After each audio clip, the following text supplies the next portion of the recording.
Ahakoa te whakakoretanga o te whakataetae waka ama o te motu I tēnei tau, kei te ora tonu ngā wawata o ngā kaihoi. Ara, kia whai whakataetae rātou I tēnei tau. Hei te painga whāwha ka tū he whakataetae waka ama ki rānana e uru atu ai ki te whakataetae o te ao. I korero a kataraina a Nif ki ngā kaihoi tau tohito me ngā kaihoi tau hou.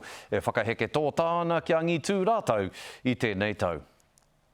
Hei te heri turi kōka, mai te piriti o tāmaki ki te piriti o rānana, te huarahi mō ēnei kaihoi wāhine. I uru tēnei kapa toko ono no te karapu o Aratika, ki ngā waka taetai waka ama o te ao. Are you excited? Oh yeah, 100%, yeah.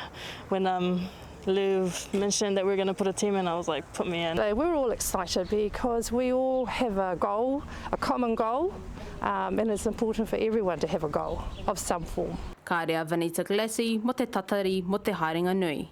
Wai hoki, he whiringa anō ki te moana o Karapiro, hei te painga whāwha, kia uru ki reihi ke atu. Koia hoki te pōtiki o te kapa. You know, I'm here to keep them accountable, make sure they're on their game and stuff, yeah, just keep pushing them. Mo te haerenga atu ki rānana, me kotahi te hoe, te aronga o ēnei wāhine. They're all just amazing people. Yeah, just the family, everyone just gets along well.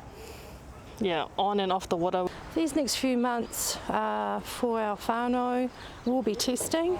There'll be a number of factors that go in. It'll be about obviously putia first, the reality, qualifying, trying to put away money, keep the households going. He akoranga kei roto, mō ngā kaihoi ko waia hoki ki ēnei mahi. Nā te mea, kei te aro atu a Kiwi Campbell, kia riro I tōna mētara kaura tuatoru ki rānana. We've been out of competition for the last couple of years and we missed Hawaii, so it's going to be really awesome to be in an international environment, back racing some of the top paddlers in the world. This World Championships will be interesting. We're defending world champions, so there's a bit of pressure on us to make sure we turn up and we deliver.